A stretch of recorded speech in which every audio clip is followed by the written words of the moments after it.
Здравейте! Сега ще ви покажа упражнение и начин на спане за болки в гърба и кръста. Това е модул 1 и е насочен предимно към хора, които имат осезателни болки в гърба и кръста.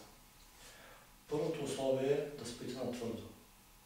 Твърдо означава толкова твърдо, колкото е подът, с прострелка, която тялото ви позволява.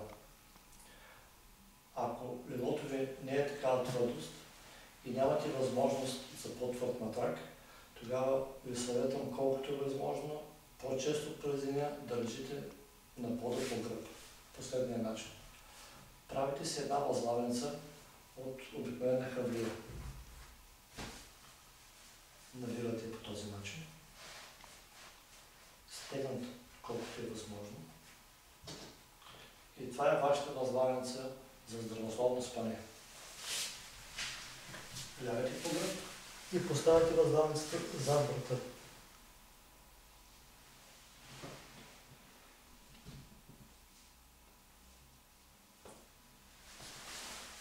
Размера на тази възглавница, диаметъра ще бъде толкова голям, колкото ви е удобно на извивката на врата, така че шийните и плешини да бъдат продължение на гръбначния стълб и да се чувствате комфортно. Първите една-две седмици най-вероятно ще имате дискомфорт и болки във врата. Не се притеснявайте, болките ще изчезне, тялото ще се адаптира и ще се намалят значително болките ви във врата. А сега започваме упражнение за преодоляване на болки в гърба и кръста. И упражнение номер 1 е разтягане.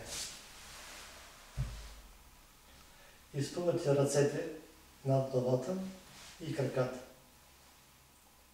Изпъвате единия крак надолу. Ето вижте как единия крак се разпъва надолу и разпъвам противоположната ръка. Хубаво опъвам гръбначния стълб и всички мускули. След това изпъвам другия крак и противоположната ръка. Това е просто едно протягане и позволява гръбначния стълб да се разтегне достатъчно добре. Това е първото упражнение, което е добре да направите след ставане от сън. Пак разпъвам с единия крак и противоположната ръка. Задържам 5-6 секунди с едната ръка, после с другата и обратно с единия крак и противоположната ръка 5-6 секунди и с другата ръка 5-6 секунди задържам. Важно е да фиксирате това състояние, така че мускулите да приемат командата и да се разтеглят. След това съберете ръцете по този начин и ги поставете зад главата. Краката ги съберете по този начин, опарете хубаво тялото и постойте така 30 секунди, 40, 60, колкото ви е възможно.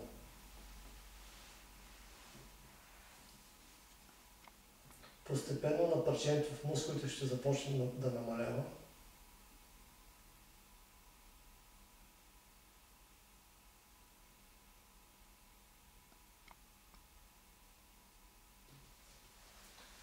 Не се притеснявайте, ако не ви е удобно, изпитате дискомфорт или треперене в мускулите в началото.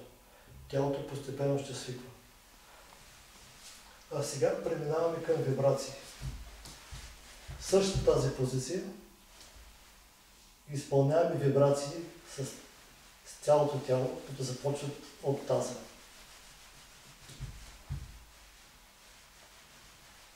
Финни вибрации, които позволяват на гръбначния стълб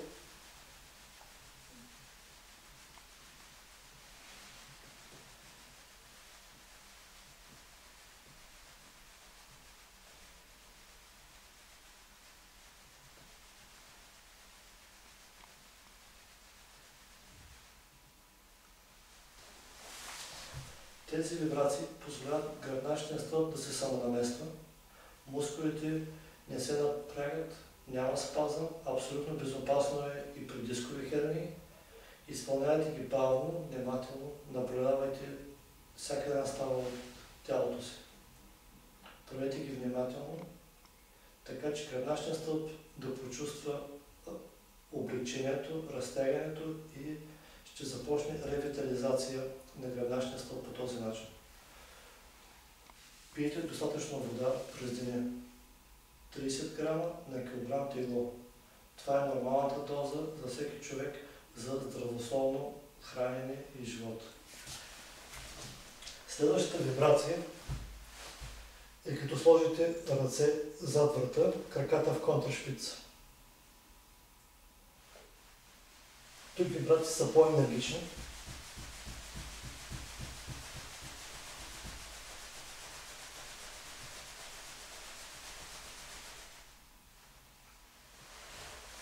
И желателно е да се направят вибрациите в продължение на 1 минута. Ако се изморявате, починете малко и продължете отново.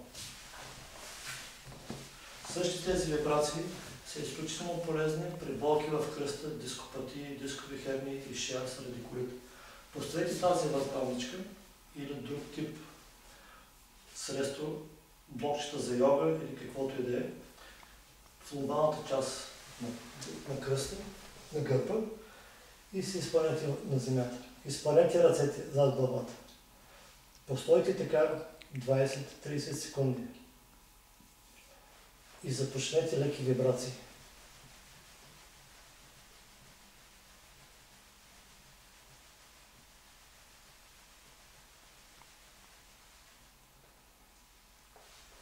Правете тези упражнения 30-40 секунди, 60 до няколко минути, колкото ви е възможно. По няколко пъти на ден това ще облегчи изключително болки в кръста. Следващото упражнение, което продължаваме раздвижване на палците на краката, на пръстите на краката.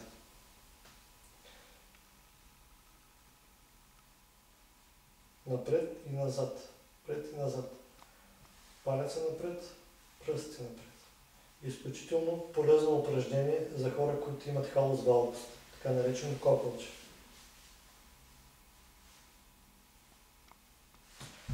След това движение на глезените в едната посока и в другата посока. Минимум 15 пъти в една посока. Ако имате увреждане на тези стави, за да има възстановяване наистина на ставите, тибетската медицина казва, че числото е 108 пъти в една посока. Тоест тук движението, важното е продължителността на движение, на изпълнение на тези упражнения. Движим в едната посока, навън, да вътре, навън. Опитайте се колкото може по-голяма траектория на движение. Бавно. Чувствайте ставите. Минимум 15 пъти. Увеличавайте бройката в съответствие с вашето състояние.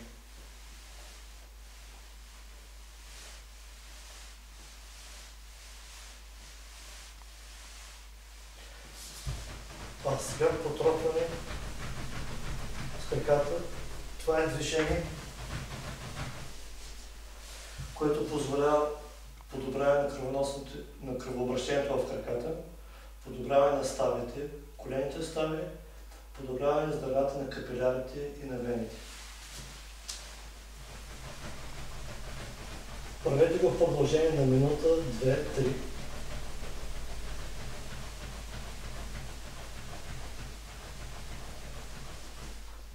Това упражнение също спомага за детоксикация на долната част на тялото.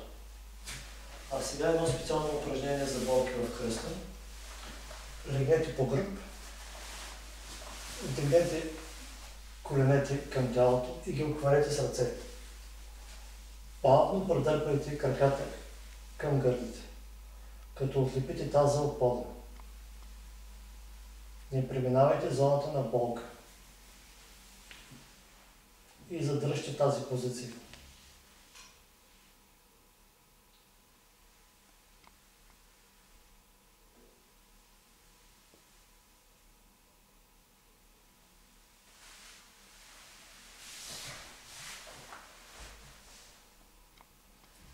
Отново изпарете тялото и постойте така 1 минута.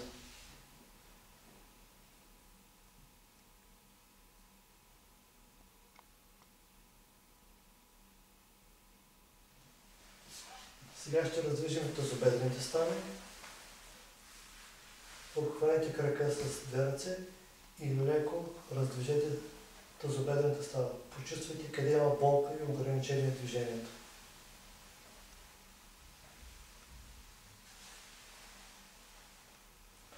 След това хванете кръка отпред и го предърпайте към съответното рамо. Там, където почувствате болка, задръжте кръка в продължение на 1 минута.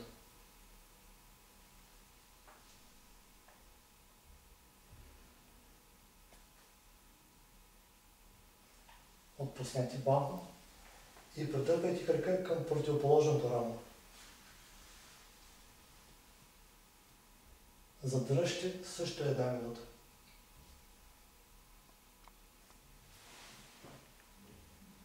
Отпуснете и сега подвижете крака към противоположната тазобедрена става.